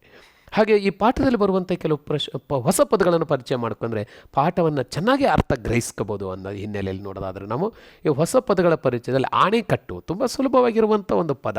ಏನು ಆಣೆಕಟ್ಟು? ಡ್ಯಾಮ್ ಅಂತ ಏನು ಕಟ್ತೀವಿ ಅಲ್ವಾ. ಏನದು ಆಣೆಕಟ್ಟು ಅಂದರೆ ನದಿಗೆ ಅಡ್ಡ ಕಟ್ಟಿರುವ ಡ್ಯಾಮ್ ಅಥವಾ ಗೋಡೆ ಅಲ್ವಾ, ಜಲಾಶಯದ ತಡೆಗೋಡೆ. ಒಂದು ನದಿ ಹರಿದು ಬರ್ತಾ ಇದೆ ಅಂತೆ, ಅದಕ್ಕೆ ಒಂದು ತಡೆಗೋಡೆಯನ್ನು ಕಟ್ಟಿಬಿಟ್ಟು ಅದರ ನೀರನ್ನು ನಿಲ್ಲಿಸಿ ಅದರಿಂದ ಬೇರೆ ಬೇರೆ ವ್ಯವಸಾಯಕ್ಕಿರ್ಬೋದು, ವಿದ್ಯುತ್ ಶಕ್ತಿ ಉತ್ಪಾದನೆಗಿರ್ಬೋದು, ಮೀನುಗಾರಿಕೆಗಿರ್ಬೋದು, ಇಂಥ ವೈವಿಧ್ಯಮಯವಾಗಿರುವಂಥ ಒಂದು ಬಳಕೆಗೆ ಆ ನೀರನ್ನು ನಿಲ್ಲಿಸಿ ಬಳಸುವಂಥದ್ದು. ಇದಕ್ಕೆ ಆಣೆಕಟ್ಟು ಅಂತ ಕರೀತಾರೆ. ಇನ್ನೊಂದು ಪದ ಇದೆ ಅತಿವೃಷ್ಟಿ.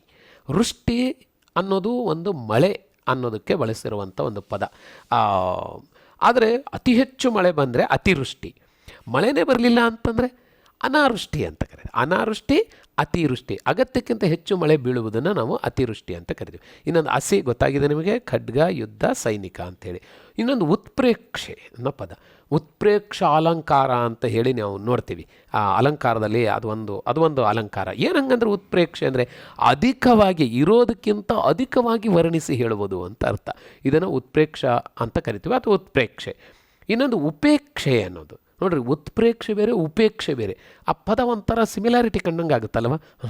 ಆದರೆ ಎರಡೂ ಸಹಿತ ವಿರುದ್ಧವಾಗಿ ಭಾವನೆ ಅನಿಸುತ್ತೆ ನಮಗೆ. ಉತ್ಪ್ರೇಕ್ಷೆ ಅತಿಯಾಗಿ ಹೇಳಿ ವರ್ಣಿಸುವುದು ಅಂತ ಅರ್ಥ. ಉಪೇಕ್ಷೆ ಅಂದರೆ ಏನರ್ಥ? ತಿರಸ್ಕಾರ ಅಂತ ಅರ್ಥ ಆಗುತ್ತೆ. ಈ ಅಪೇಕ್ಷೆ, ಉಪೇಕ್ಷೆ. ಅಪೇಕ್ಷೆ ಬಯಸೋದು, ಉಪೇಕ್ಷೆ ತಿರಸ್ಕರಿಸೋದು ಅಂತ ಅರ್ಥ. ನೋಡಿರಿ ಎಷ್ಟು ಚೆನ್ನಾಗಿದೆ ಎರಡೂ ಪದಗಳು. ಹಾಗೆ ಅಲಕ್ಷಿಸುವಂಥ ಅರ್ಥ, ತಾತ್ಸಾರ ಮಾಡುವಂಥ ಅರ್ಥ ಉಪೇಕ್ಷೆ ಅಂದರೆ. ಇನ್ನೊಂದು ಒಕ್ಕಲಿಗೆ ಅಂತ. ಒಕ್ಕಲಿಗ ಏನು? ಒಕ್ಕಲಿಗ ಒಕ್ಕಲು ಮಾಡುವಂಥವನು ಅಂತ ಅರ್ಥ. ಏನು ಒಕ್ಕಲು ಮಾಡೋದು ಅಂದರೆ ಕೃಷಿಕ, ರೈತ ಅಂತ ಅರ್ಥ. ಒಕ್ಕಲಿಗ ಅಥವಾ ಒಕ್ಕಲು ಅಥವಾ ಒಕ್ಕಲಿಗ ಅಂತ. ಇನ್ನೊಂದು ಕೃತಜ್ಞ ಅನ್ನೋ ಪದ. ನೋಡಿ, ಈಗಾಗಲೇ ಈ ಪದನೂ ಸಹಿತ ಬಹಳ ಪ್ರಮುಖವಾಗಿದ್ದು, ಒಂದನೇ ಪಾಠದಲ್ಲೇ ಈ ಪದವನ್ನು ನೋಡಿದ್ದೀವಿ ನಾವು. ಒಣಮರದ ಗಿಳಿ ಪಾಠದಲ್ಲಿ ಕೃತಜ್ಞ ಈ ಪದಗಳನ್ನು ವಿಸ್ತರಿಸಿದ್ದೀನಿ ನಾನು. ಹಾಗಾಗಿ ಎರಡನ್ನೂ ನಿಮಗೆ ಕಂಪೇರ್ ಮಾಡಿ ಹೇಳಿದ್ದೀನಿ. ಇಲ್ಲಿ ಕೃತಜ್ಞ ಅಂದ್ರೇನು? ಉಪಕಾರ ಸ್ಮರಣೆ ಇಲ್ಲದಿರುವುದು ಅಥವಾ ಇಲ್ಲದಿರುವವನು ಅಂತ ಅರ್ಥ. ಇದನ್ನು ಕೃತಜ್ಞ ಅಂತ ಕರಿತೀವಿ. ಇನ್ನೊಂದು ಗುಲಾಮ ಅಂತಂದರೆ ನಾವು ಸಹಿತ 1947ಕ್ಕಿಂತ ಹಿಂದೆ ನಾವು ಗುಲಾಮರಾಗಿದ್ವಿ. ಏನಂಗಂದರೆ ಬೇರೆಯವರ ಆಡಳಿತಕ್ಕೆ ಅಡಿಯಾಳಾಗಿರುವುದು ಅಂತ ಅರ್ಥ. ಬೇರೆಯವರ ಒಂದು ದಬ್ಬಾಳಿಕೆಗೆ ಅಥವಾ ಆಡಳಿತಕ್ಕೆ ಹಿಡಿತದಲ್ಲಿ ನಾವು ಗುಲಾಮರಾಗಿ ಇರೋದನ್ನೇ, ನಾವು ಅಡಿಯಾಳಾಗಿರೋದನ್ನೇ ಇಲ್ಲಿ ಗುಲಾಮ ಅನ್ನೋ ಪದವನ್ನು ಬಳಕೆ ಮಾಡ್ತಾರೆ. ಹಾಗೆ ಇನ್ನೊಂದು ದುರಾಕ್ರಮಣ ಅಂತ.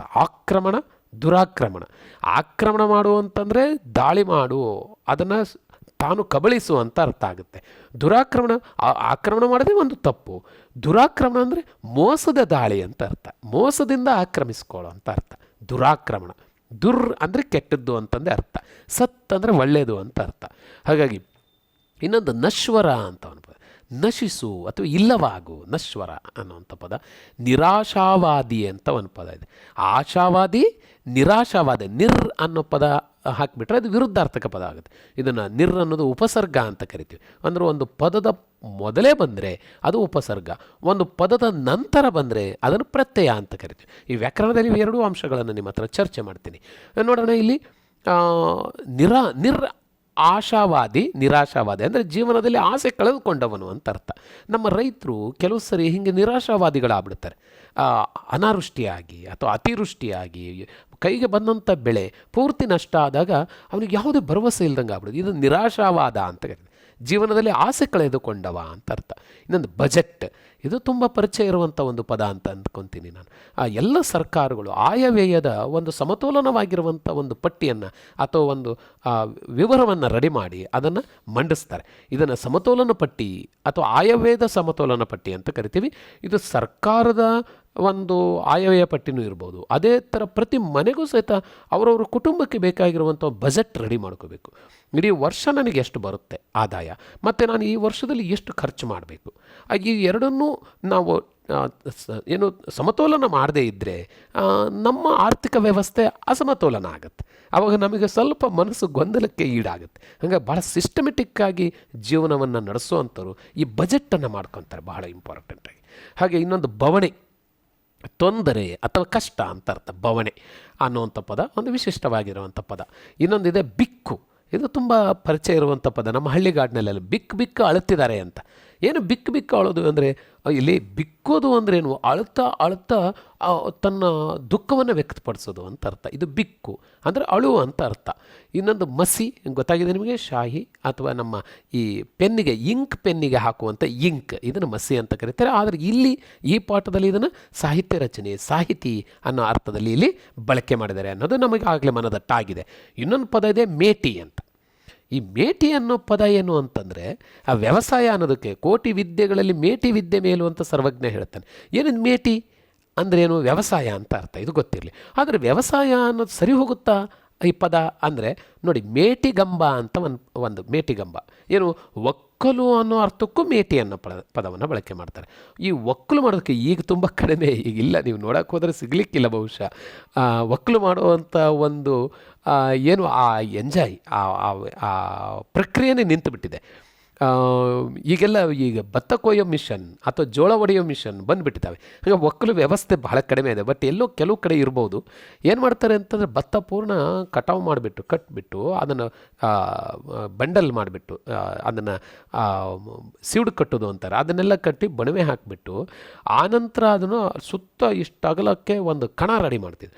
ಕಣದ ಮಧ್ಯದಲ್ಲಿ ಗೂಟವನ್ನು ನೆಟ್ಟುಬಿಟ್ಟು ಆ ಒಕ್ಕಲನ್ನು ಮಾಡ್ತಾಯಿದ್ರು. ಅದನ್ನು ಸ್ವಚ್ಛಗೊಳಿಸೋದು, ಅದರ ಹುಲ್ಲು ಕಡ್ಡಿ ಇದನ್ನೆಲ್ಲ ತೆಗೆದುಬಿಟ್ಟು ಭತ್ತವನ್ನು ಸ್ವಚ್ಛಗೊಳಿಸ್ತಿದ್ರು, ಅಥವಾ ಉಪಯುಕ್ತವಾಗಿರುವಂಥ ಕಾಳನ್ನು ಹೊರ ತೆಗಿತಾಯಿದ್ರು, ಬೇಡವಾಗಿದ್ದನ್ನು ತೆಗಿತಿದ್ರು. ಇದನ್ನು ಒಕ್ಕಲು ಅಂತ ಕರಿತೀವಿ. ಈ ಒಕ್ಕಲು ಕಣದ ಮಧ್ಯದಲ್ಲಿ ನೆಡುವಂಥ ಕಂಬಕ್ಕೆ ಮೇಟಿಗಂಬ ಅಂತ ಕರೀತಾರೆ. ಇನ್ನೊಂದು ರಾಟೆ. ರಾಟೆ ಅಂದರೆ ಚಕ್ರ ಅಂತ ಅರ್ಥ. ಅಂದರೆ ಏನು ರಾಟೆ ಅಂದ್ರೇನು? ಚಕ್ರ ಎಲ್ಲಿ ಬಳಸ್ತೇವೆ ನಾವು? ಭಾಳ ಇಂಪಾರ್ಟೆಂಟಾಗಿ ಇದರ ಮೀನಿಂಗ್ ಏನು ಅಂತಂದರೆ ಯಂತ್ರ ಅಂತ ಅರ್ಥ.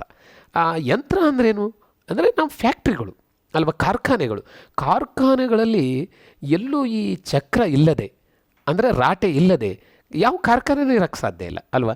ಅಲ್ಲಿ ಚಕ್ರ ಇರಲೇಬೇಕು, ಆ ಮೋಟ್ರ್ ಇರಲೇಬೇಕು, ಅದ್ರ ಮೂಲಕ ಯಂತ್ರ ಮುಂದೆ ಹೋಗುತ್ತೆ. ಹಾಗಾಗಿ ಇದನ್ನು ಕಾರ್ಖಾನೆಗಳು ಅನ್ನೋದಕ್ಕೆ ಒಂದು ಪರ್ಯಾಯವಾಗಿ ಇಲ್ಲಿ ರಾಟೆ ಅನ್ನೋ ಪದವನ್ನು ಕವಿ ಬಳಕೆ ಮಾಡ್ತಾನೆ. ಇನ್ನೊಂದು ಸತ್ಪರಿಣಾಮ ಅಂತ. ಈ ಪರಿಣಾಮ ಅಂತಂದ್ರೇನು ಅಂತಂದರೆ ಅಲ್ಲಿ ಉಂಟಾಗುವಂಥ ಒಂದು ಬದಲಾವಣೆ. ಪರಿಣಾಮ ಅಂದರೆ ಉಂಟಾಗುವಂಥ ಒಂದೇನೋ ಕ್ರಿಯೆ ಮಾಡಿದಾಗ ಒಂದು ಬದಲಾವಣೆ ಉಂಟಾಗುತ್ತೆ. ಅದು ಒಳ್ಳೆಯದಾಗಿರ್ಬೋದು, ಕೆಟ್ಟದ್ದಾಗಿರ್ಬೋದು. ಕೆಟ್ಟದ್ದಾಗಿದ್ದರೆ ದುಷ್ಪರಿಣಾಮ ಅಂತ ಕರಿತೀವಿ, ಕೆಟ್ಟ ಪರಿಣಾಮ ಅಥವಾ ಕೆಟ್ಟ ಬದಲಾವಣೆ ಅಂತ. ಒಳ್ಳೆಯದಾಗಿದ್ದರೆ ಅದನ್ನು ಸತ್ಪರಿಣಾಮ ಅಂತ ಕರಿತೀವಿ. ಅಂದ್ರೇನು ಸತ್ಪರಿಣಾಮ ಅಂದ್ರೇನು? ಒಳ್ಳೆ ಬದಲಾವಣೆ ಅಂತ ಅರ್ಥ ಅಷ್ಟೇ. ಈ ಪಾಠ ಕೇಳೋ ಮೂಲಕ ನಿಮಗೆ ಒಳ್ಳೆ ಬದಲಾವಣೆ ಆದರೆ ನಮ್ಮ ವಿದ್ಯಾರ್ಥಿಗಳಲ್ಲಿ ನಿಮ್ಮ ವ್ಯಕ್ತಿತ್ವ, ನಿಮ್ಮ ಮಾತಿನ ಮೂಲಕ ನಮ್ಮ ಗುರುಗಳು ಬಹಳ ಒಳ್ಳೊಳ್ಳೆ ಗುರುವೃಂದ ಇದೆ. ಅವರು ಆ ವಿದ್ಯಾರ್ಥಿಗಳಲ್ಲಿ ಸತ್ಪರಿಣಾಮವನ್ನು ನಿರೀಕ್ಷಣೆ ಮಾಡ್ತಾ ಇರ್ತಾರೆ. ಆ ಮಾತಿನ ಮೂಲಕ, ಪಾಠದ ಮೂಲಕ, ಅವ್ರ ನಡವಳಿಕೆಗಳ ಮೂಲಕ, ವೇಷಭೂಷಣಗಳ ಮೂಲಕ ಮಕ್ಕಳಲ್ಲಿ ಸತ್ಪರಿಣಾಮವನ್ನು ಅಂದರೆ ಒಳ್ಳೆಯ ಬದಲಾವಣೆಯನ್ನು ಗಮನಿಸ್ತಿರ್ತಾರೆ. ಆಗಬೇಕು ಅನ್ನೋ ನಿರೀಕ್ಷೆ ಇರ್ತೈತೆ ಅಲ್ವಾ. ಇದು ಒಳ್ಳೆಯ ಬದಲಾವಣೆ ಅಂತ ಅರ್ಥ, ಸತ್ಪರಿಣಾಮ. ಇನ್ನೊಂದು ಸರ್ವಾಧಿಕಾರಿ. ಇದು ನಿಮಗೆ ಗೊತ್ತಿರುವಂಥ ಪದ ಇದು ಸಹಿತ. ಸರ್ವಾಧಿಕಾರಿ ಏನು ಹಂಗಂದರೆ ಅಂತ ಡಿಕ್ಟೇಟರ್ಶಿಪ್ ಅಂತ ಕರೀತಾರೆ.